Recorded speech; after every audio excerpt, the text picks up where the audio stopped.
on est super content, super heureux d'être en ligne depuis Paris, depuis la librairie Carignan à Paris, à Belleville, dans le 10e arrondissement.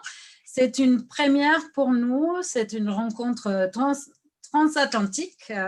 Voilà, donc on a pu réaliser ça grâce à la générosité, à la disponibilité d'Omar da Fonseca qui nous voit, qui nous entend et qui va participer avec nous, de Marc Garrian qui est ici à côté de moi et d'Alejandro Guyot qui est à Buenos Aires. Donc après, je vous présenterai plus en détail.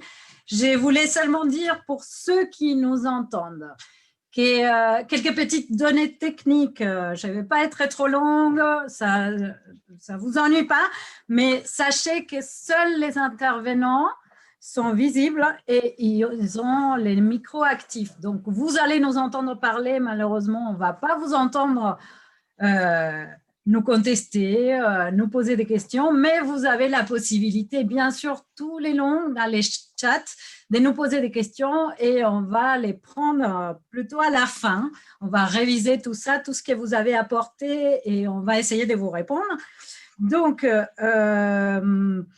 voilà, on a bien sûr les livres qui nous ont donné l'envie de faire cette rencontre et ils sont disponibles à la librairie Carignan. On va vous donner tous les coordonnées et toutes les adresses pour nous les commander, téléphone, mail et tout ça.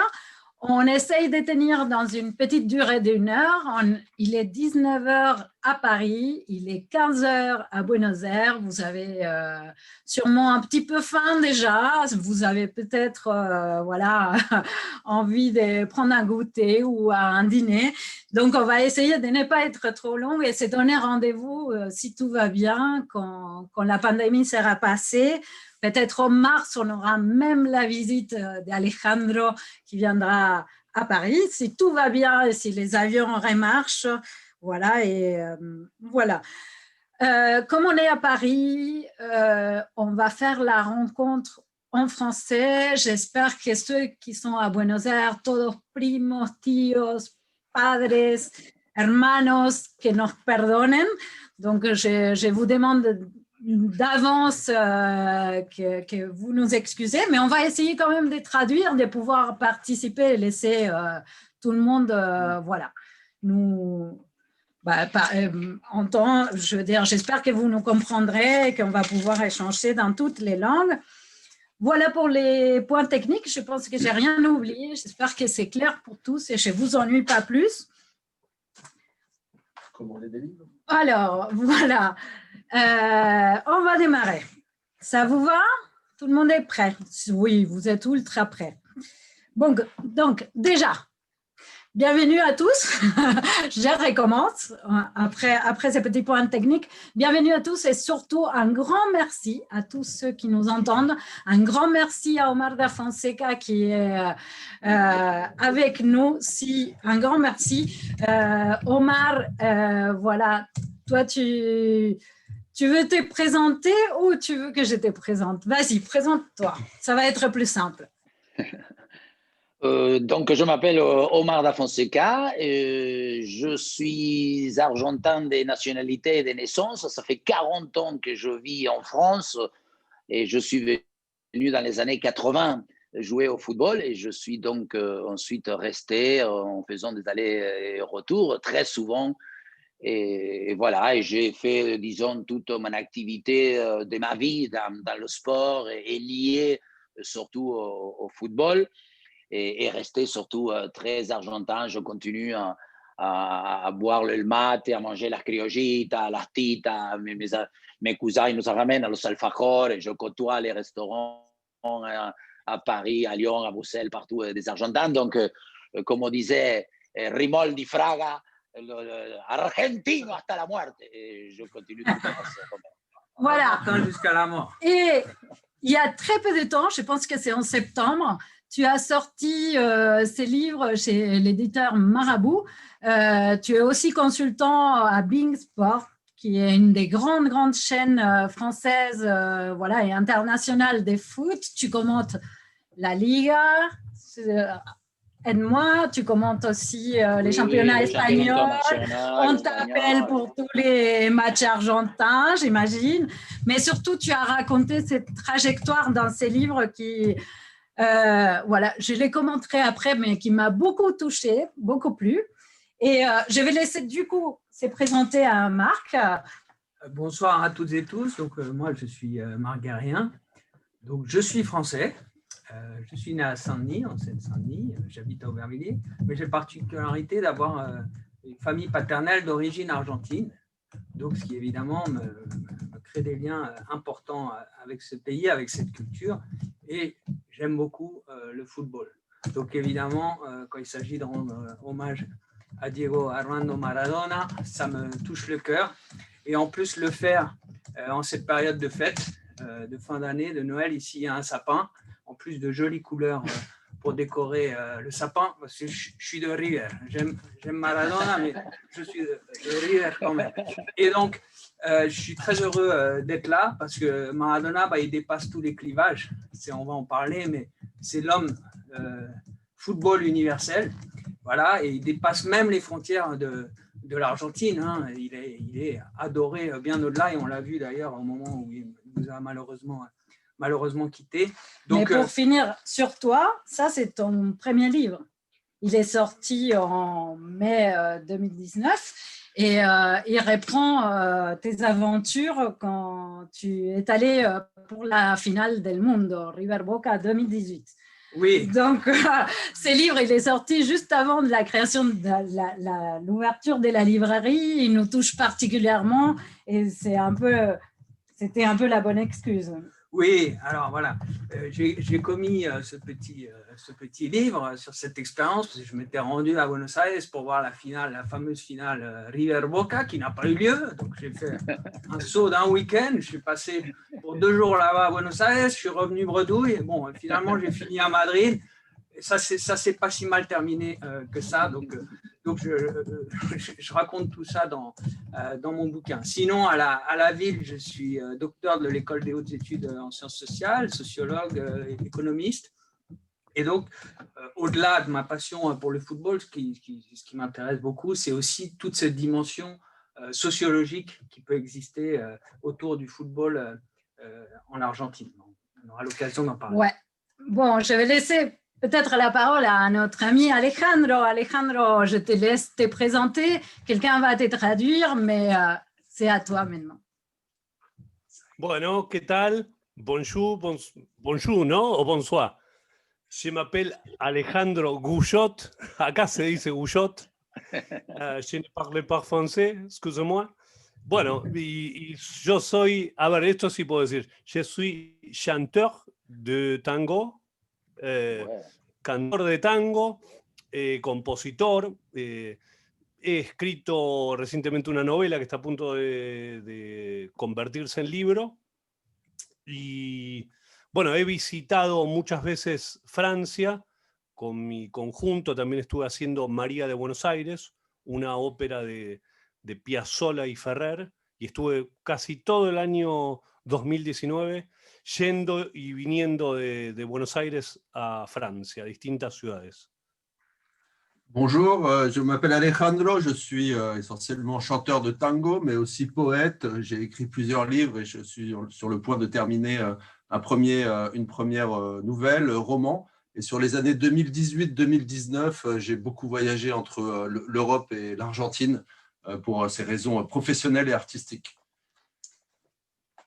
Je me permets donc de dire que dans un de ces allers-retours, on a eu la chance de t'accompagner sur la présentation de ce dernier bouquin, donc Canciones de amor, de locura y de muerte, un titre que j'aime particulièrement parce que ça reprend ce fameux titre d'Horacio Quiroga, mais c'est un livre de chansons que tu as composé, que tu as écrit, des tangos actuels, des tangos contemporains. Et voilà, que cela nous a permis de nous rencontrer. C'est pour ça qu'ici, à la librairie Cariño, on a toujours ton livre qui a aussi des petits QR codes comme celui d'Omar. Donc, on peut aussi t'entendre les chanter. Mais bon, voilà, je pense que ça vous va? Les présentations sont faites, tout le monde vous connaît maintenant. Et je vous propose donc de démarrer un peu les sujets qui nous a réunis. L'excuse, une excuse qui m'a amené, donc il y a 20 jours, Diego Armando Maradona est mort, tout le monde le sait, tout le monde a vu, entendu les hommages qui se sont faits un peu partout. Moi, personnellement, j'étais très étonnée et très surprise de tout ce qui s'est dit dans les médias et même plus de ce que je m'attendais autour de cette disparition. Omar, toi, tu as été surpris également ou pas? Oui, parce que d'abord, pour moi personnellement, ça fait partie de ma vie, de ma trajectoire. Je l'ai côtoyé quand déjà, je disais dans le livre, je le raconte, on avait à peine, je ne sais pas, 14, 15 ans et lui, il faisait des jonglages à la mi-temps des matchs à l'époque. Lui, il commençait à se mettre en représentation. Il faisait des jonglages avec une balle plus grande, une petite, et après il prenait une orange. Et nous, on y allait parce que j'habitais assez proche du stade Argentino Junior. Et ça a toujours été quelqu'un d'intouchable pour nous tous parce qu'en dehors de ce qu'il représentait comme joueur de football dans un pays où le football est dans un acte plutôt fanatique, dans un acte que des fois, on va essayer de l'analyser tout à l'heure, de le rationaliser, mais quand je leur dis tout le temps, en Argentine, un politique, au bout de la deuxième, troisième phrase, il faut qu'il dise de quel supporter. Moi, je me souviens, j'avais 8 mois, j'avais le carnet des socios, j'étais abonné, mon grand-père, et je l'ai encore, donc le visage des bébés, et j'avais tout l'équipement, et j'étais de Vélez, parce que j'habitais Liniers, Matadero. Donc, il y a toute une espèce de tradition, d'histoire, et on est guidé. Et Maradona, ça a été donc ce personnage qui, en partant de si bas, de nulle part, comme autant d'autres. Néanmoins, lui, il a été un icône, un élu, quelque chose de mythique par la suite. Et évidemment, malgré plein de une vie, un hymne à la liberté, je dis, évidemment, sa disparition nous touche parce que je pense que son départ nous fait rentrer dans le côté sentimental, romantique d'une tristesse, parce que ça me fait revenir à plein de situations avec mon grand-père, mon père et nos amis de l'époque. Donc, évidemment, c'est une perte des points de vue, je ne sais pas, historique. Je crois que pour nous, les Argentins, encore beaucoup plus profond, et c'est ce qu'on a des fois du mal à expliquer aux autres, non, ici, parce qu'ils ne peuvent pas comprendre qu'on soit aussi omnibulé, aussi, fanatique, pour quelqu'un qui, bon, il y en a qui disent ce n'était qu'un joueur de foot, mais pas pour moi. C'est exactement ça qui m'a provoqué l'envie de faire cette rencontre. Et justement, c'est pour ça, Marc, toi, c'est quoi ta vision? Justement, tu as ces côtés binational. Nous, les Argentins, en effet, on est très émus, mais il y en a beaucoup d'autres qui l'ont ressenti. Comment tu expliquerais ça? Alors, pour moi, Diego, il renvoie vraiment sur plusieurs aspects à l'enfance. Voilà, c'est-à-dire, pour moi, c'est le personnage, l'homme-enfant. Et je crois que s'il y a eu une telle émotion, c'est aussi pour ça. C'est le petit qui se jouait des grands sur le terrain avec une habileté géniale. C'est le défenseur des humbles qui s'est rebellé contre les puissants, contre la FIFA, contre tous les intérêts économiques qu'il y avait derrière. C'est-à-dire qu'à la fois sur le terrain et en dehors du terrain, il a incarné ce rôle un petit peu du petit contre les grands. Et je crois que ça éveille des choses chez beaucoup de gens. Donc, il y a beaucoup de gens, même au-delà de l'Argentine, évidemment en Argentine en particulier, beaucoup plus. Mais même au-delà, ça a éclaboussé. Moi, j'ai grandi en banlieue dans les années 80. Mes premiers mondiaux, les premiers mondiales, ce que j'ai vu, c'est cela. C'est Mexico 86, c'est Italia 90, c'est Diego au firmament. Alors, dans un style différent, la plénitude en 86, le génie, tout le monde en a parlé. Mais même le mondial 90, c'est quelque chose d'énorme. Et peut-être même, il a laissé encore plus d'émotion parce que c'était un enfant dans l'esprit, mais c'était un battant et c'était un gagneur. Il avait toutes les dimensions du champion. C'est-à-dire, il avait le talent, c'est évident, mais c'était aussi un athlète. On le néglige souvent. Il avait une condition physique exceptionnelle, c'est-à-dire, il était capable de faire des choses extraordinaires, mais il avait une âme de leader. Et d'ailleurs, on entend tous les témoignages, tous ceux qui jouaient avec lui l'admirent. Et pas seulement parce qu'ils ont gagné, mais sans doute aussi beaucoup parce qu'il les a aidés à gagner. Donc, on voit, moi, quand on parle Diego, j'ai à l'image, cette photo est magnifique, quand il lève la coupe en 1986, et il a un visage, on ne sait même pas s'il rit ou s'il pleure. Et il est l'émotion incarnée. Voilà, pour moi, il incarne une profonde humanité, et c'est pour ça qu'il a suscité autant d'empathie, alors qu'il a fait un tas de conneries, hein, disons les choses clairement. Non, mais c'est vrai, mais parce que c'est un artiste. C'est comme tous les grands artistes qu'on ne peut pas copier. C'est ça, tu touches justement les points. On va revenir sur plusieurs choses, j'espère que tu as dit, sur lesquelles je suis d'accord, en effet, les côtés athlétiques, les côtés gamins, mais j'aimerais bien aussi demander à Alejandro, qui nous raconte un peu, lui, il a les vécus de l'intérieur, qu'est-ce qui s'est passé en Argentine avec ces grands monstres, non, et la disparition et toute cette tristesse. Mais est-ce que dans ce que tu as entendu, pourquoi donc Diego a créé cette image qui dépassait les côtés sportifs et qui allait presque se côtoyer avec cette dimension? On dit toujours que c'est comme un artiste, non? Pourquoi tu crois? Bueno, si yo entendí bien, a ver, voy a responder, vos me vas guiando.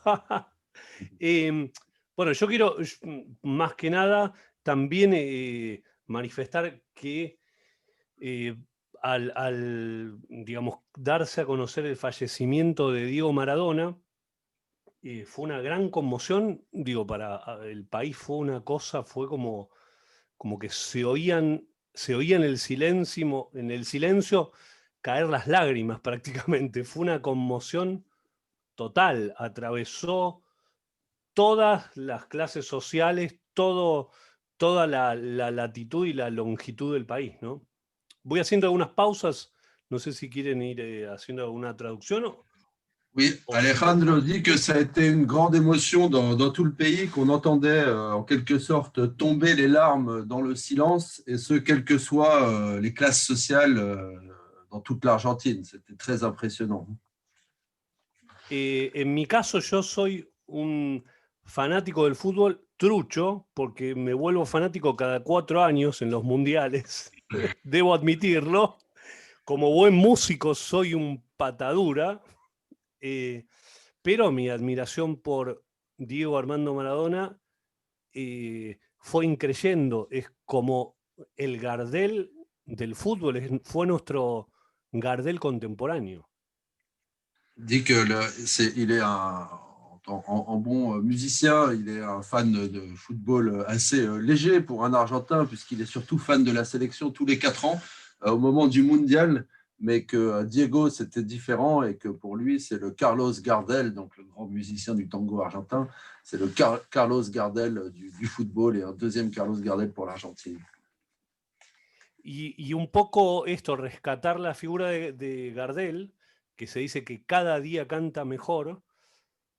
Maradona va a jugar cada día mejor, y ya en vida el tipo hizo proezas tales así que la historia de Maradona, y mucha gente que estuvo hablando estos días y escribiendo en distintos medios, yo también sostengo que la historia de Maradona puede ser contada sin ningún tipo de dudas como una leyenda.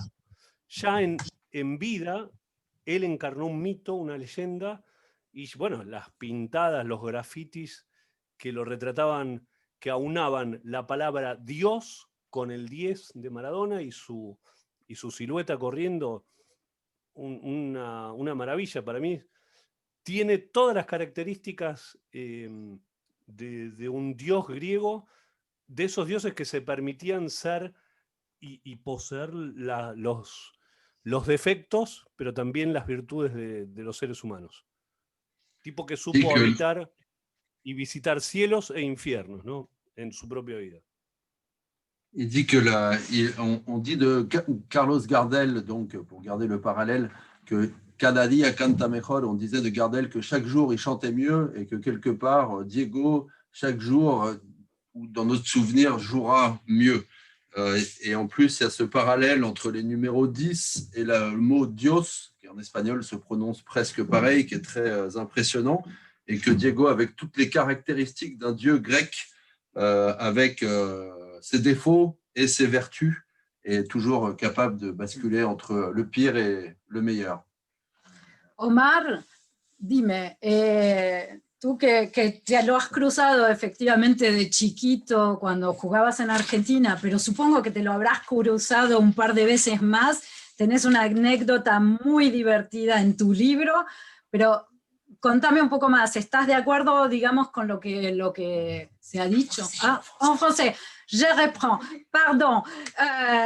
Donc, Omar, toi, tu nous as dit, tu l'as croisé quand tu étais petit, vous avez partagé quelques terrains, et puis tu l'as sûrement croisé dans d'autres contextes. Tu as une anecdote très, très drôle dans ton livre, mais ça, peut-être qu'on le dira après. Est-ce que tu es d'accord un peu avec ce qui a avancé autant Marc qu'Alejandro sur cette figure?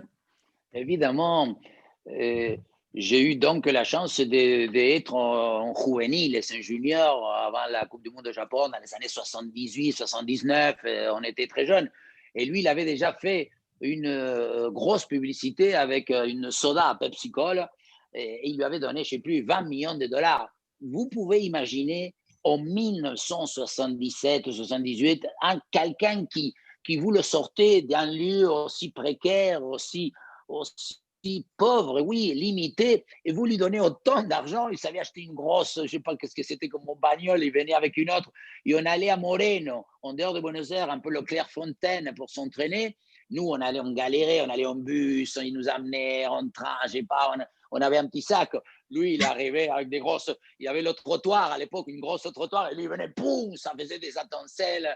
Et lui, déjà, quand je dis tout à l'heure, il a été toujours intouchable. C'était quelqu'un qui, déjà, quand il avait 16, 17, 18 ans, et on disait, c'était un génie. Évidemment que tout de suite, on l'a catalogué comme un génie parce que, encore une fois, était le meilleur des meilleurs dans un sport planétaire archi connu. Et à cette époque-là, il commençait déjà la télévision à diffuser beaucoup. Donc, cet aspect des génies lui a un peu consolidé. Les génies, vous savez, ils se permettent tout. Il n'y a pas des limites. Et donc, quelque part, et en même temps, vous disiez tout à l'heure, Carlos Gardel, je disais, vous ici en France, on a Johnny Hallyday, on dit on a tous quelque chose de Tennessee. Je pense que nous, les Argentins, on a tous quelque chose de Maradona.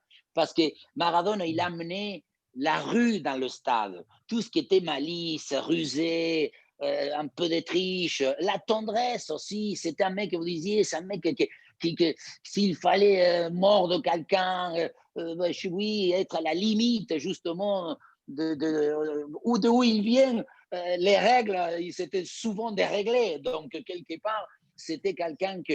Et pour finir, je trouve que la dimension de Maradona n'est pas rationnelle parce qu'il a côtoyé le monde. Un jour, il a été même en Angleterre, je me souviens, il a été au palais avec la reine d'Angleterre, je ne sais même pas si c'est un ballon de foot. Toi, il allait en Europe, al pape, les ministres. Au Japon, il y a un écrivain qui a écrit un livre de Maradona au Japon. Donc, à une époque, donc c'est devenu quelque chose qu'on ne peut pas le mesurer tellement.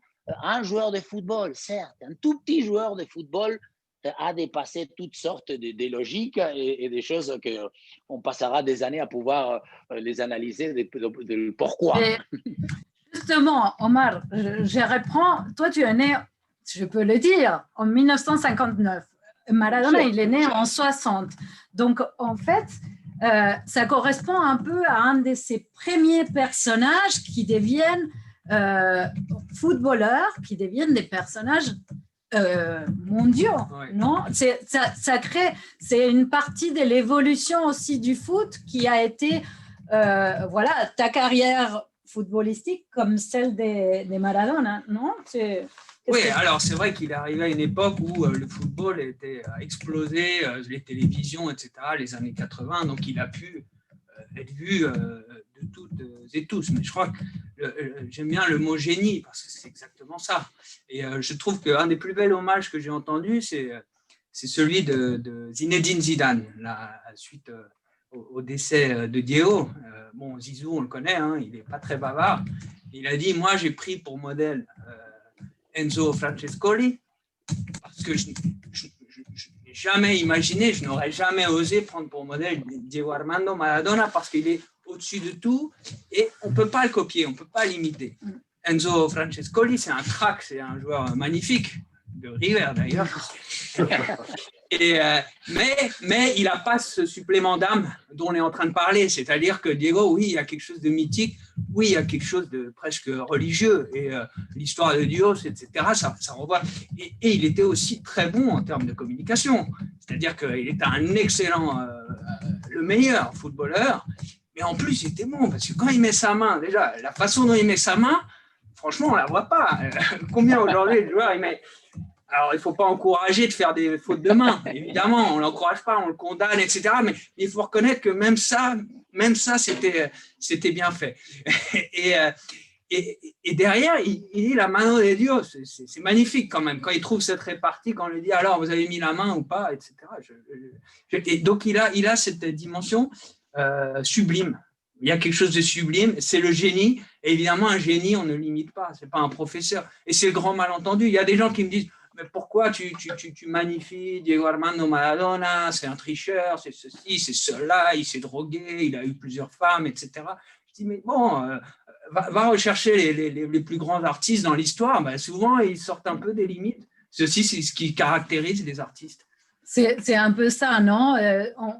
On s'est dit qu'il y a eu un moment où ça s'est enflammé, je veux dire, autant le football que lui. Mais c'est là qu'il s'est brûlé un peu les ailes, non? Comme on les voit dans ces dramas. Ce qu'il disait Alejandro, vos lo dijiste hace un rato, en todo este momento en que él se eleva, al mismo tiempo se quema las alas, ¿no? Sí, hay algo que me parece, que a mí me impresiona, me conmueve de la leyenda, ya es un mito, ya es una leyenda viviente, yo creo que no murió, yo creo que pasó a la inmortalidad. O sea, por lo menos eso es ese es el consuelo que yo encuentro en estos días, ¿no? Y tiene como muchas personalidades vinculadas con el mundo artístico y sobre todo con la escritura, decían hace poco, tiene todas las cualidades como para describir el camino del héroe, ¿sí? Que es como un origen humilde, un punto de partida desde un mundo ordinario, está signado, digo, mundo ordinario entre comillas, con todas las dificultades y todo en contra, digo, él mismo en palabras de Diego Armando Maradona decía con mucho humor y con su lengua afilada y con su ironía, que en una oración podía significar, podía describir prácticamente a toda la Argentina. Maradona decía que cuando cruzaba de Villa Fiorito a Pompeya se sentía que viajaba a París. Ya de chiquito. Esa era la manera. Y otra cosa que él decía era, yo nací en un barrio privado, como comparando con los countries. Privado, claro, privado de luz, de agua, de teléfono, de todos los servicios. On va traduire pour les publics. Alors Alejandro dit que Diego avait toutes les caractéristiques du héros, celui qui est venu de chez les plus humbles pour toucher l'Olympe, parce que tu le caractérisais beaucoup, et qu'avec ses mots, ses façons de faire, il était capable de résumer des choses très fortes sur toute la société argentine. Très jeune, il a dit qu'en passant de Fiorito, qui était son quartier un peu type bidonville, quoi, très pauvre, en allant à Pompeya, qui est un quartier classe moyenne, disons, même pas, du sud de l'Argentine, même pas. C'est un quartier populaire de Buenos Aires. Et il avait déjà l'impression d'être en train de voyager à Paris. Gracias, puedes seguir si querías seguir. Sí, y otra es esto, yo no sé cómo cómo será digamos, la terminología con la que se describe un barrio privado. Acá hay muchos barrios privados que fueron surgiendo sobre todo en los años 90, como se los denomina también countries, y él hacía jugaba un poco con las palabras y decía, yo nací en un barrio privado, privado de luz, de agua, de teléfono, de todos los servicios. Es muy interesante eso porque ahí está describiendo su cuna, del Villa Fiorito, que fue, creo que el barrio en la Argentina que más lloró, más gritó los goles de Diego, más se alegró junto con su familia, pero también los primeros y los que lo siguen llorando, ¿no? Il avait aussi toujours ce talent pour les mots. Il disait, on a un peu comme en Angleterre, vous savez, les gated community, on n'a pas tellement ça en France, mais beaucoup en Amérique latine, c'est quartier privé. Et il disait, moi j'ai grandi dans un quartier privé, un quartier fermé, un quartier privé, privé d'électricité, d'eau, de services publics. Et donc c'était d'autant plus fort l'émotion et la fierté des habitants de son quartier, qui étaient sans doute ceux qui criaient le plus fort leur joie au moment des buts et leur fierté, en fait, d'avoir un des leurs qui marquait des buts avec Diego. Merci. Ouais, c'est super. Moi, je les ressens ça, et on voit qu'on est assez d'accord sur cette étincelle qu'il avait, cette étincelle autant footballistique qu'aussi dans les verbes, dans la grâce. Et toi, Omar, tu gardes quel souvenir? Si tu devais en tirer un sur lui, comme ça, comme Alejandro, il dit, je vais m'en souvenir et je pense qu'il sera à chaque fois meilleur. Toi, tu garderais lesquels?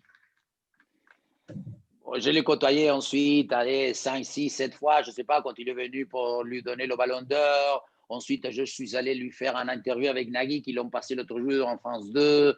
Je l'ai côtoyé. Et à chaque fois, je l'ai dit tout à l'heure, c'était un hymne à la liberté sur pattes, pour ne pas dire un fou furieux. C'était comme à chaque fois que tu faisais quelque chose avec lui, il y avait toujours ce côté, oui, d'humour, tout en étant un peu dans l'inconscience. Je me souviens, ils lui ont donné le ballon d'or ici à Paris, ils l'ont donné dans ce super hôtel, je ne sais plus, on a été manger dans un restaurant, au pipi coucou avec des couverts, et lui, il chambrait, après on était au Crazy Horse, donc il vivait dans la blague, dans le fait de chambrer. Évidemment que la vie qu'il a eue, je pense que si nous, on aurait fait 10% de ce que lui, il a tout fait, tout dit, tout vu. C'est quelqu'un et en même temps, c'est quelqu'un qui si on a envoyé des mots, c'était quelqu'un quelle raison il avait une espèce d'effervescence, parce que des points de vue envergure, c'était pas quelqu'un, c'était pas un mec que quand tu le voyais rentrer, non, tout le monde l'attendait plus grand, plus velte, plus joli, j'en sais rien. Néanmoins, je l'ai vu, et à chaque fois, je sais pas, un jour on avait été même en Asie, en Chine, etc. Et on avait fait des mobilettes avec Coppola, et au bout de, je ne sais plus, même 3 minutes, il y avait 500 mobilettes autour de lui, que je ne sais pas comment ils ont. Quand tu venais, on était au Maroc faire un match il y a 5-6 ans, déjà il était dans des situations difficiles, mais tu aurais vu, la ville est sortie dans la rue quand on était au stade. Donc, je ne sais pas de quelle manière il arrivait à irradier une espèce d'aura. On employait tous les mots, des mythes, des élus, des génies, parce que c'est tout ça. Et en plus, dans une espèce, que vous soyez, je sais pas, médecin, juge, je sais pas, plombier, dans n'importe quelle nationalité, tout le monde connaît Maradona. Moi, à mon époque, on allait en Afrique, je présentais mon passeport, la première chose, Maradona, tout de suite, c'était Maradona. Et après, autre chose qui est incroyable, c'est qu'à niveau de tous les sports, tu vas parler des grands joueurs de basket aux États-Unis, des golfeurs, des mecs de Formule 1, tout le monde aime et il dit Maradona, ils le connaissent Maradona. C'est assez rare. Normalement, le sportif, il est plutôt, si tu es basketteur, rugbyman, il n'y a pas une manière de sublimer. Et Maradona, il a toujours été comme quelqu'un qui appartient à l'excellence.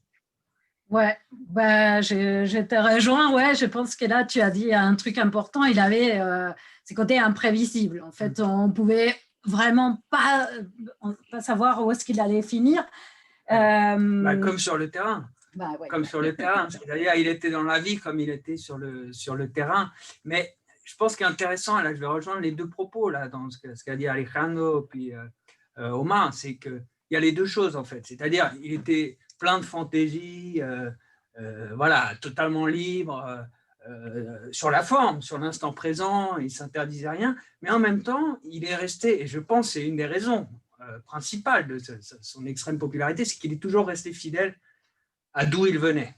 C'est-à-dire qu'il est toujours resté fidèle à ses origines, il ne s'est jamais pris pour un autre, et il avait une démarche quand même qui était sincère, jusqu'à l'excès, hein, jusqu'à traiter les hijos de puta dans le stade olympique de Rome, au vu et au su du monde entier, lorsque le stade sifflait l'hymne argentin hein, lors de la fameuse finale Allemagne-Argentine en 1990. Je rappelle que cette année-là, tout le monde attendait la finale Italie-Allemagne. C'était l'année de la réunification de l'Europe.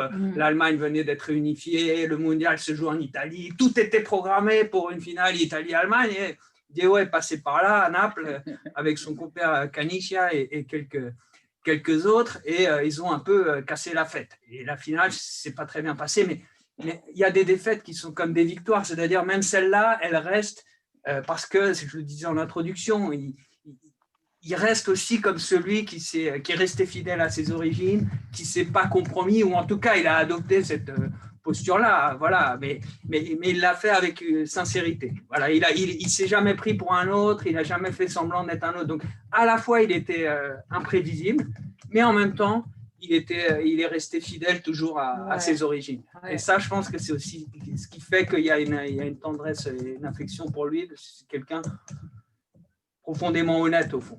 Ouais, je veux vous partager que depuis sa disparition, en fait, on avait fait une petite vitrine pour les week-ends avec quelques éléments sur les footballs. On avait un livre de Galeano, on avait son petit livre parce que quand même, il a écrit un petit livre sur comment ganamos la copa, ça s'appelle en espagnol, et Ma vérité en français.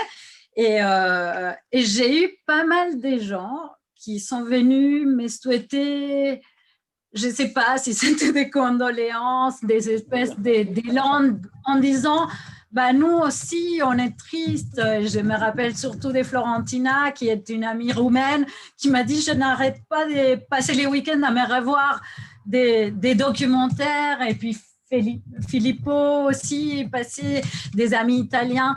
Il y a comme quelque chose qui dépasse voilà, nos frontières et nos cœurs, et c'est pour ça que je suis hyper contente de pouvoir les partager avec vous, ça, nos impressions, nos souvenirs et tout ça. J'imagine qu'il ne nous reste pas beaucoup de temps si on veut garder nos prévisions, et encore une fois, c'est pour mieux se retrouver une autre fois où on pourra rester jusqu'à que las velas no ardan. Pero tal vez que tenemos, je pense qu'on a quelques questions, on va peut-être les prendre. Alors, j'ai quelques questions effectivement sur le chat. Par ailleurs, si vous avez des questions, c'est le moment de les poser. Vous avez un espace QR ou dans le chat, mais je vous pose déjà les premières. Alors déjà, on a eu des salutations de Olavarria. También nos saludaron varios desde Napoli. On a eu plusieurs salutations de fans depuis Naples et le sud de l'Italie. J'ai deux questions précises qui ont été posées. Alors, une s'adresse à Omar et elle vient d'un ami d'enfance qui s'appelle Fer, mais je n'ai pas le nom de famille. Donc, la pregunta de Fer, si me escuchas, Fer, te pregunta, dice que es amigo de la juventud, il dit que c'est un ami d'enfance, oui, et demande si tu as gardé la camiseta, donc le maillot que tu as utilisé dans le match contre Diego au moment où Vélez a joué contre Argentinos Junior. Donc ça, j'imagine que ça doit être à peu près à la fin des années 70. Ah non, fin des années 80, 81. 80. début des années 80. Oui, Voilà. absolument. Et je crois qu'il est parti à Boca Juniors en 82, je ne sais pas. Et non, mais là, je vais. Bon, lui, il me connaît très bien. Fernando Tolava, il s'appelle un grand ami, alias Anchoa, parce que nous, on a toujours des surnoms. On l'appelle Anchoa. Eso. Et non, j'ai rien gardé, mais pour la rigolade entre nous, il faut savoir que moi, j'ai joué 2 fois à Vélez Argentino Junior et à chaque fois, et je lui dis à lui, je garde encore les journaux, j'ai été noté mieux que lui. J'ai toujours eu 8 et lui 7. Et à chaque fois que je jouais direct. Et moi, je me suis toujours vanté ici dans la télé, je l'ai montré 50 000 fois, vous imaginez bien. Je dis, écoute-moi, chaque fois que je jouais en relation directe contre Maradona, j'étais mieux noté. Donc après, comme lui, il est devenu meilleur joueur du monde, par ricochet, en course directe, j'étais meilleur, je suis le meilleur joueur du monde. Donc ici, je vends de l'humo, comme on dit, je vendo humo avec ça depuis 30 ans. Bueno, rápidamente para Omar, Pardon, y los que excuse-moi, nos j'étais trop siguen long, desde la Argentina, no, está muy bien, pero que Omar cuenta que cada vez que ha jugado frente a Diego, las notas que pusieron después del partido eran mejor para Omar que para Diego. Es muy divertido. También hay un grupo, il y a un groupe qui nous écrit depuis une nouvelle page Facebook et un blog qui s'appelle Il Fantasista, qui traite de questions de football d'une manière qui s'intéresse plus à la littérature. Et parce que souvent, l'histoire du foot argentin s'intéresse plus aux autres questions et aux sportives, à une approche plus sportive et footballistique que sur les enjeux de la narration. Or, et Mélissa pourra peut-être nous en parler, on a ressorti un peu les livres de Fontana Rosa, Galeano, beaucoup d'auteurs, de grands auteurs latino-américains ont écrit sur le football. No sé si entendés, Alejandro.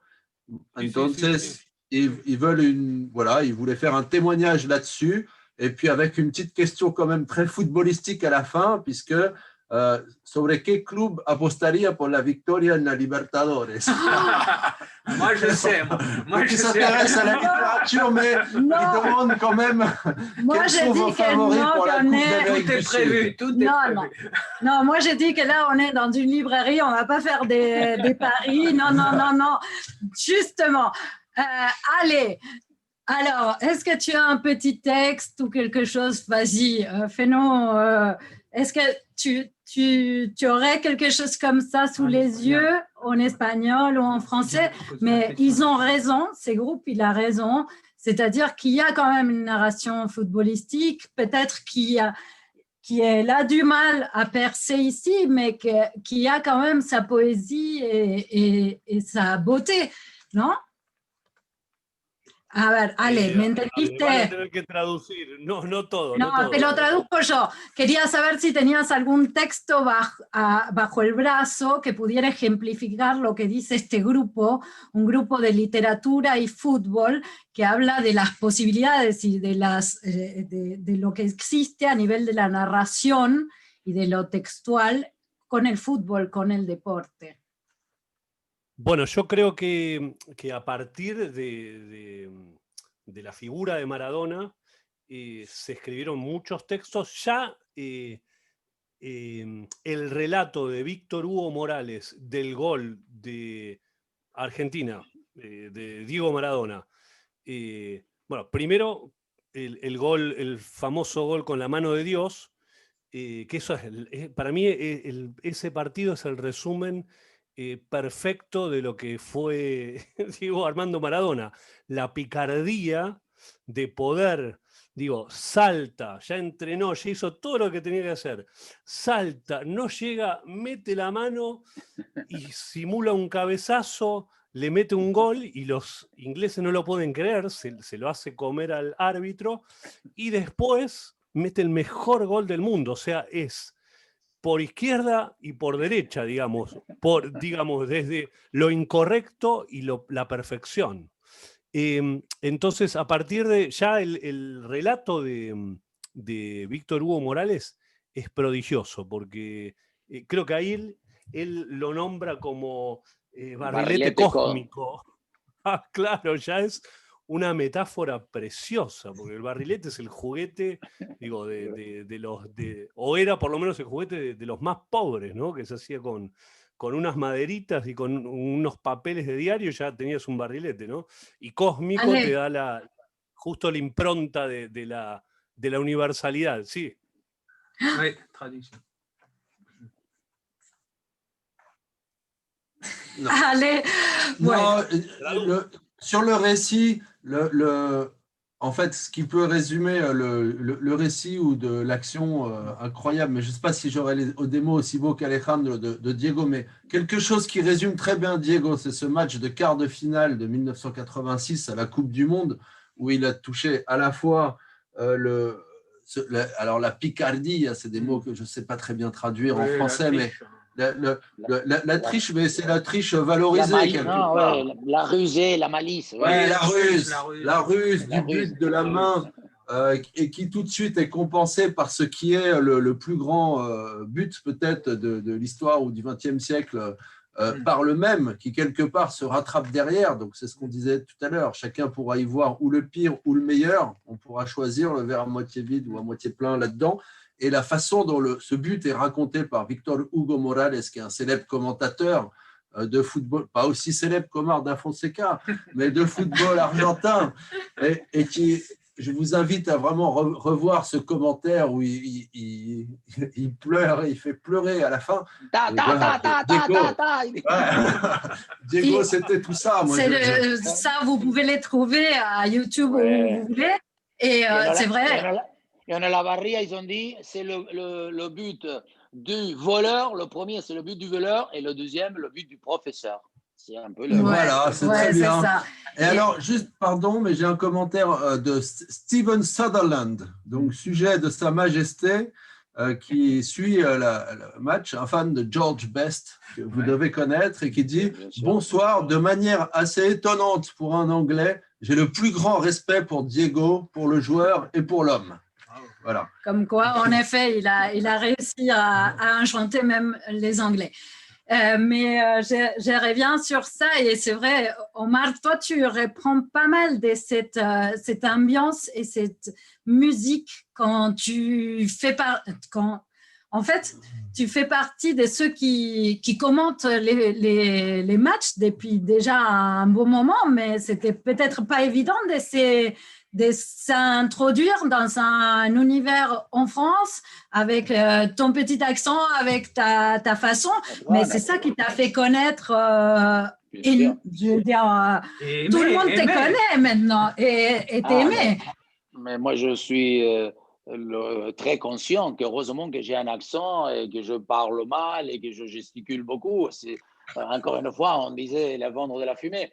Néanmoins, et c'est vrai, je leur dis tout le temps, qu'ici en France, on reste encore dans ce cadre où on veut essayer de dire que le foot est une science un peu exacte, qu'on est plus dans son côté leçon à donner, quoi que ce soit. Et moi, je leur expliquais que quand moi, j'étais tout petit, mon grand-père avec tous mes cousins, machin, on mettait la radio au milieu et nous, on était je ne sais pas combien autour et on regardait, non, on ne regardait pas la télé, on regardait la radio. Il y avait José María Muñoz.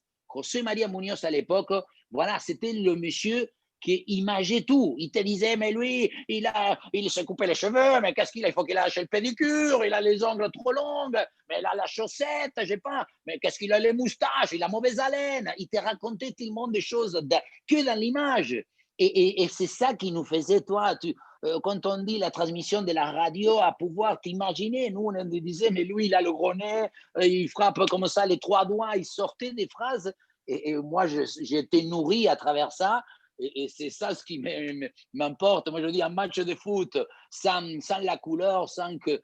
Il faut que ça soit festif, hein, parce que déjà, regardez, on est dans une situation où la gravité est vraiment ailleurs. Hein. Le foot reste quand même un spectacle et surtout quelque chose où on doit passer surtout un bon moment. Absolument. Moi, j'ai une petite différence d'âge avec toi, mais j'ai les mêmes souvenirs. Mon grand-père, il écoutait les dimanches les matchs de foot à la radio et je pourrais, comme pas aussi bien que toi en français, mais reproduire cette musique. Ça parlait comme ça. Ouais. Toi, tu l'avais aussi comme ça, mais, en tête? moi, c'est vrai, en France, on vit le football différemment qu'en Argentine. C'est une évidence. Je parlais tout à l'heure au début de mon passage éclair à River pour la finale retour de la Copa Libertadores en 2018. Bon, ici, les gens ne comprennent pas. Hein. Tu leur dis, je pars vendredi soir, je rentre dimanche. Mais moi, j'ai vu le match et c'était pas prévu. J'étais loin de tout ça. Mais j'ai vu le match aller à la télé, chez des amis, à la Bombonera, ça fait 2-2. Je vois le match et l'ambiance, toute l'atmosphère, ça m'a remonté d'un coup. À la fin du match, j'appelle mon cousin Sergio. Je dis, tu peux me trouver une place, j'arrive. J'arrive pour le match retour. Bon, en France, ça n'existe pas, mais il y a une atmosphère, c'est une attraction, c'est la passion, tout simplement. Voilà, il y a quelque chose de déraisonnable, parce que ça me coûtait très cher, parce que c'était... voilà, mais il fallait que j'y aille, et je suis allé. Et le pire, c'est que le match n'a même pas eu lieu, ça je le raconte dans mon livre, mais c'est pas grave, j'ai passé un week-end fantastique, et en plus, j'ai quand même fini à Madrid, et ça s'est terminé de façon encore plus fantastique. Mais bon, ça, c'est la roulette russe du football. Mais au-delà de ça, c'est quelque chose, tu l'as dit, Omar, on ne peut pas le décrire. Là, c'est irrationnel. C'est quelque chose d'irrationnel, c'est la passion, ça renvoie à des images d'enfance. Je parlais d'enfance au début. Il y a quelque chose comme ça. Diego, c'est un génie enfantin, d'ailleurs, et c'est un artiste. Et d'ailleurs, quand il a pu être en mesure d'exercer son art, il a un peu sombré. Hein, il faut le reconnaître, parce que le problème du football, c'est que ça reste un sport. Et bon, bah, l'âge passe, le temps fait son œuvre et malheureusement, on ne peut pas continuer. Et il mettait des buts de professeur, mais il n'avait pas l'âme d'un professeur. Voilà, il n'avait pas l'âme d'un technicien, il n'avait pas la discipline, l'organisation, tout ça, même s'il était très intelligent. Et il sentait le jeu parfaitement, mais c'est pur instinct, pur talent. Et il restera éternellement, comme l'a dit Alejandro. ¿Qué más tenemos como pregunta? A ver. Primero, felicitaciones y saludos de Raquel, que yo creo que es de Olavarría también, y que te saluda Omar. Donc voilà. Et sinon, on a, donc pour information, dans l'espace de discussion, Gwenaël a remis l'ensemble du commentaire de ce fameux but. Et voilà, c'est vraiment excellent. Je vous invite de le voir, goal, etc., que je commentais tout à l'heure. Laurent nous dit que sa définition de la Picardia, ça serait la roublerie. Je trouve que c'est pas mal, roublardise, c'est bien trouvé. Et puis, encore une fois, puisqu'on est dans une librairie, j'ai plusieurs questions, parce que là, ça n'arrête pas les questions. Hein. J'ai plusieurs questions qui vont un peu de novices, de gens qui ne sont pas spécialistes du foot. Donc, j'ai un Napolitain qui dit qu'il est venu ici se réfugier à la librairie le lendemain de la mort de Diego et qui s'est senti bien et que ça lui a fait du bien d'être ici. Et puis, j'ai 3-4 questions qui vont un peu dans le même sens. Une qui demande à Omar, toi, tu as vu Diego jeune puis évoluer, est-ce que son jeu a évolué? Une autre qui demande, est-ce que son jeu a contribué à changer le style du jeu des Argentins?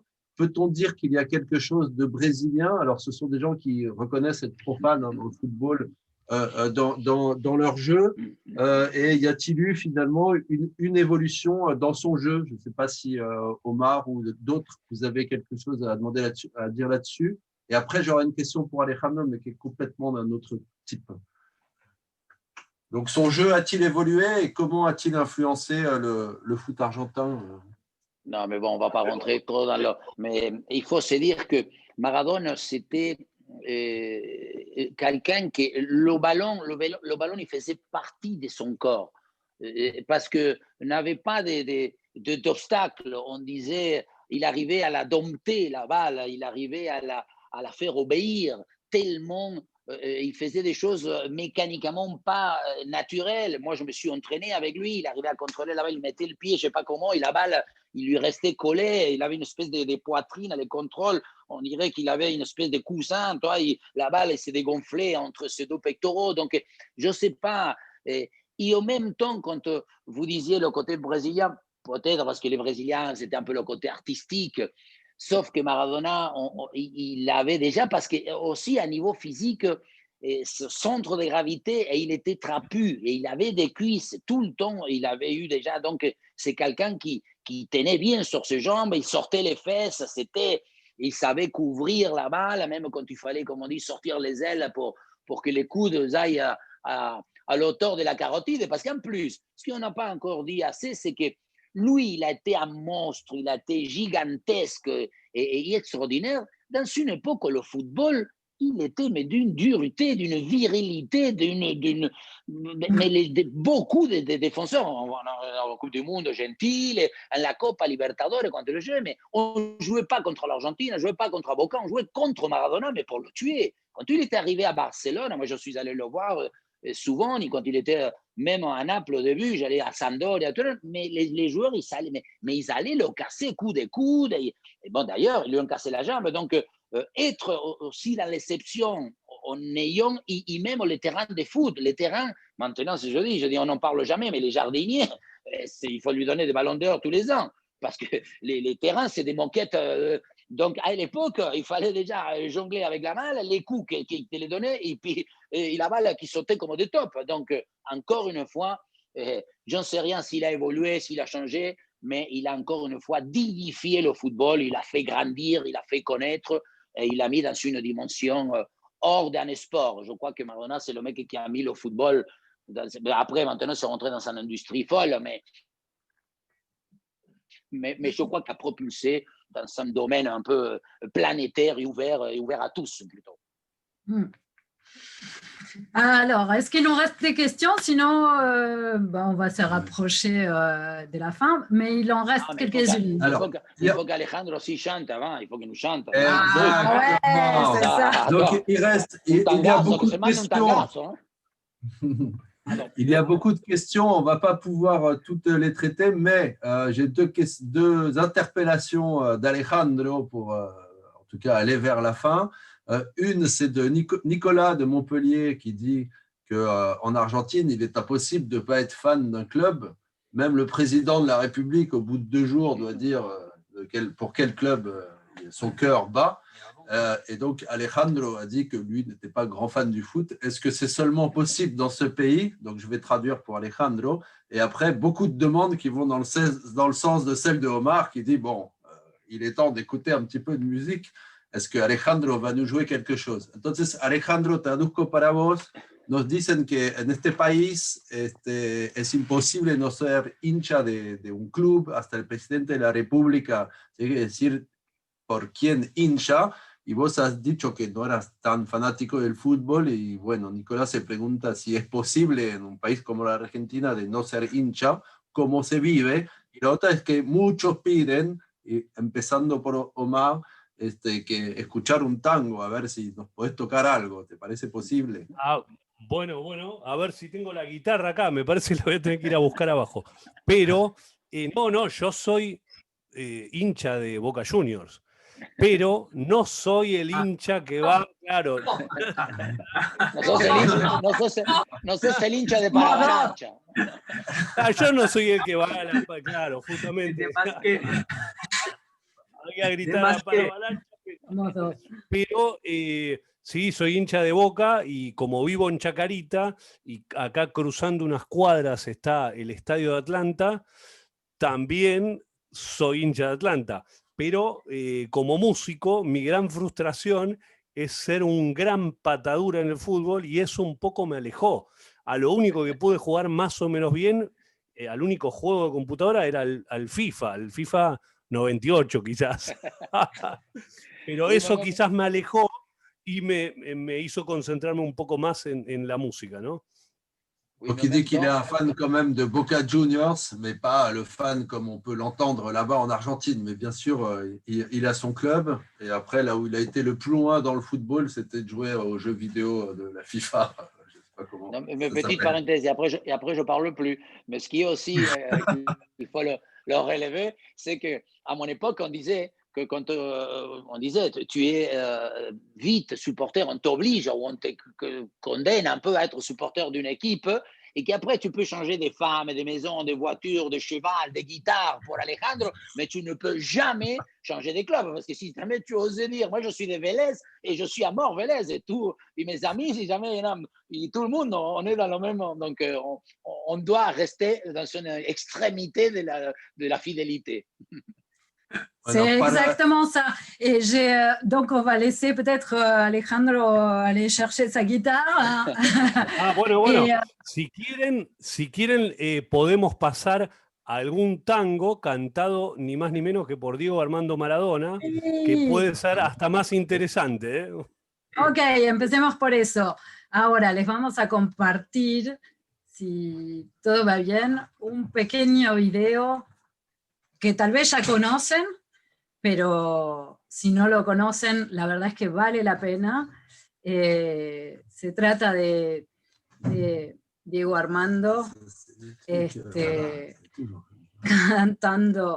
cantando un tango, no se sabe, o sea, había un montón de canciones que hablan de él, pero lo que es particular en esto es que es él mismo el que canta. Ahí vamos a ver, no sé si estamos listos. Denme Listo. un minuto que ya mismo estamos ahí. Espero que se vea bien.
¿La conocían? Moi, oui. Oui, tu les connaissais, non? Il est franchement extraordinaire. Alors, avant qu'on passe a... On va te laisser, allez, te vamos a dejar cerrar, pero antes me gustaría decir solo una cosita. Primero, que me encantó el libro de Omar. No sé si es porque soy argentina y que me tocó mucho.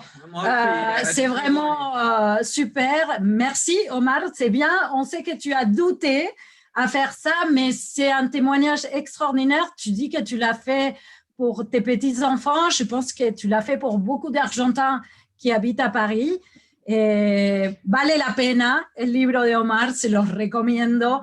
Es todo un pedazo de historia, es muy sensible, ça te ressemble, je pense. Et tu peux être fier parce que ça vaut la peine. Alors, et en plus, on apprend qu'il s'est permis le luxe de refuser River. Et je donne rendez-vous pour qu'on débatte sur les prologues où je vais avoir besoin des traductions. J'ai rien compris, mais j'ai trouvé ça génial sur tes suggestions pour les footballs à l'avenir. Ça, j'aime beaucoup et j'aimerais bien qu'on en discute. Je recommande aussi les livres de Marc Herrien, et c'est pas parce qu'il est là, c'est parce que autant c'était dur pour moi, il est de River, je suis de Boca, et donc c'était un peu dur à lire. Il y a quand même beaucoup plus que ça. Il y a une analyse fine sur ce qu'on est, les Argentins, de comment ça déborde et comment ça devient un peu improbable. C'est un des super livres où en plus, c'est en 2 langues. Il est en français et en espagnol, ça peut se lire al derecho y al revés, en français et en espagnol, et ça, c'est génial. Et enfin, je ne vais pas seulement recommander de lire Alejandro, je veux recommander de l'entendre parce que, alors, j'ai eu la chance, non, quand il est passé en janvier, de te voir à la Casa Argentina, de te voir à la péniche, de voir un peu tout ce que tu peux faire avec ta voix. Et j'ai qu'à t'inviter à nous partager un petit peu. Allez, no solo voy a recomendar tu libro, voy a recomendar de escucharte, decirte cuánto me gusta escucharte, cuánto estoy contenta de haberte acompañado en la Casa Argentina, en la Peniche, y espero que muy pronto, otra vez, en vivo y en directo, pero mientras tanto, déjanos escuchar un poquito de tu canto, que es muy bello. Dale, bueno, les voy a dedicar un tango clásico, que se llama Sur, ni más ni menos, y habla justamente de Pompeya, el barrio bien popular, de clase baja, de extractos bajos, al que Maradona se refería cuando él iba desde su Villa Fiorito como París, pero el tango dice Pompeya y más allá la inundación, ¿no? Claro, todo lo que estaba al sur lo llama el poeta Homero Mansi la inundación. Entonces les voy a cantar, si quieren, un cachitito de Sur, ¿sí? Un segundo, allez. Très rapidement, Oui. parce que c'est un des tangos les plus emblématiques et les plus forts du musicien Homero Mansi, que va nous chanter maintenant Alejandro. Et il précise, on parlait tout à l'heure du quartier de Pompeya, on débattait sur le fait que c'était un quartier quand même populaire, mais pour Maradona, c'était déjà comme arrivé à Paris. Et le sud, c'est les quartiers du tango à Buenos Aires. Et il disait Sur Pompeya y más allá la inundación. Et donc il dit au sud de Pompeya, de ce quartier-là, on appelle ça l'inondation, tellement c'était quelque chose un peu de pas très, de très humble et pas très glorieux, quoi. Voilà. Et donc, Alejandro va nous faire une petite chanson et ensuite, on ira vers la fin. Merci de votre attention.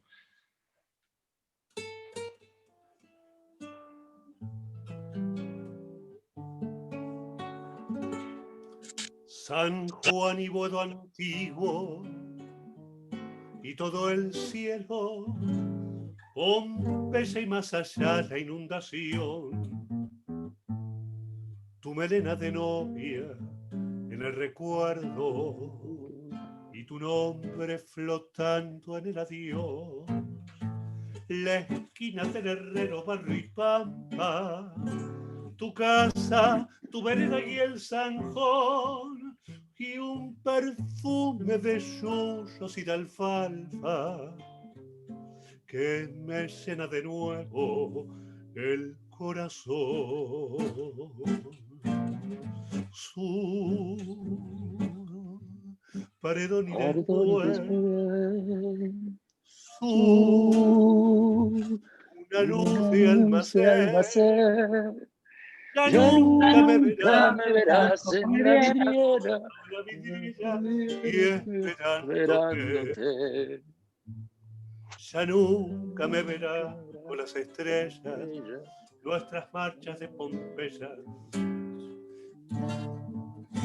las calles y las lunas suburbanas y mi amor en tu ventana, todo muerto ya lo sé. San Juan y Boedo antiguo, cielo perdido, Pompeya y al llegar al terraplén, tus 20 años temblando de cariño, bajo el beso que entonces te robé. Nostalgias de los años que han pasado, arena que la vida se llevó, pesadumbre del barrio que ha cambiado y amargura del sueño que murió. Sur, paredón y después, sur, una luz de almacén. Nunca me verás como me vieras en la vidriera y esperándote. Ya nunca arrastraré con las estrellas nuestra marcha sin querellas por las noches de Pompeya, las calles y las lunas suburbanas y mi amor en tu ventana, todo ha muerto. Ya lo sé.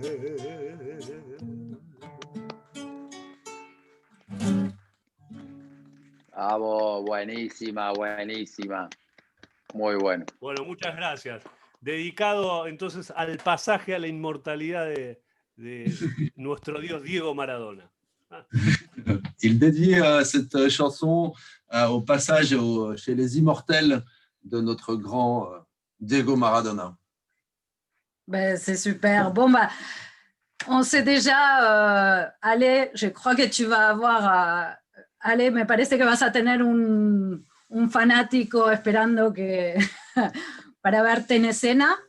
En todo caso, sabemos, porque está en el libro, que Omar da Fonseca hubiera soñado también ser cantante. Y tenemos un nuevo interviniente, no sé. Ah oui, en français, on sait par ses livres que Omar da Fonseca, il aurait aussi bien aimé être chanteur. Et il l'est un peu, hein, parfois même quand il commence. Absolument. Hop, ah, ben voilà. Ben, on a un nouvel intervenant, mais n'ayez pas peur. On s'est fait pirater? Non, on ne s'est pas fait pirater, on les connaît. Jean-Pierre, oui, bonjour. Ouais, en tant que fan de l'Argentine et de Carreño, vous me connaissez maintenant. Vous ne savez peut-être pas que je ne suis pas fan de foot. Et pourtant, Diego m'a toujours complètement subjugué. Car il faut savoir que voir Maradona, même dans les vidéos que je regarde du passé, j'ai toujours l'impression que c'est comme si on nageait dans la mer et que quelque chose vous frôlait. Ma question, c'est quelque chose vous frôle et vous vous apercevez plus tard en nageant que c'était un animal gigantesque, presque vertigineux. On a échappé à quelque chose de divin. C'est l'impression que j'ai quand je pense à Maradona, que c'est quelque chose de divin que l'humanité a effleuré. Est-ce que je me trompe? Ça va, Jean-Pierre? Je comprends pas. Là, tu me dépasses un peu. C'est quoi l'animal? Ben, en fait, c'est quelque chose de gigantesque qu'on n'avait pas vraiment qu'on n'avait pas compris, quelque chose qui nous serait passé à côté et que l'humanité n'aurait pas comprise. Voilà, un prédateur. Un prédateur, mais peut-être... Qui mangeait tout, oui, mais oui. Il mangeait, voilà. Lui, tous les instants, quand il mangeait, il le faisait, il mangeait, quand il buvait, quand il sortait, quand il l'embrassait, il ne faisait rien sur la mesure. Tout était voilà. dans l'extrême. Et c'est en ça que je trouve que c'est un artiste qui, après sa mort, évidemment, c'est maintenant, va nous faire comprendre qu'il était beaucoup plus grand qu'on ne le croyait. Bon, c'est vrai. Heureusement, Omar a compris. Merci, Jean-Pierre. T'es un amour. Je t'attends bientôt par ici, hein? Et on espère se retrouver tous très bientôt. Un mot de la fin. Ouais. Un mot de la fin. Ben, merci Marc. Toi, tu étais merci là. à toi. C'était mon cadeau de Noël à l'avance. C'était vraiment un plaisir. Parler de Diego, ça éveille toujours des souvenirs tellement merveilleux. Donc, merci d'avoir créé cette occasion. J'espère qu'on pourra se retrouver pour un autre événement, peut-être en direct. On sera sorti de tout ce quilombo. Il faut qu'on fasse la deuxième mi-temps. Ici à Carreño, voilà. Et qu'on se rencontre tous et tous nos invités, tous ceux qui ont eu la gentillesse de nous écouter ce soir. Je tiens à les saluer et vous dire donc à tous à très bientôt. Voilà, c'est ça. Moi, je veux vous remercier tous ceux qui sont encore là. J'espère que c'était une première et voilà, et on est ouvert à tous vos commentaires. Vous dire que les bouquins sont là, que vous pouvez nous les demander. On va vous faire passer notre mail. Omar, mille gracias. Merci énormément. Tu es les bienvenus quand on pourra ici, quand tu veux. Et gracias, Sale. Merci beaucoup, beaucoup. Ça m'a fait plaisir de t'avoir un petit peu ici. Et voilà, aussi, toi aussi, tu es toujours les bienvenus. J'espère que tu pourras traverser l'Atlantique et nous rejoindre très bientôt.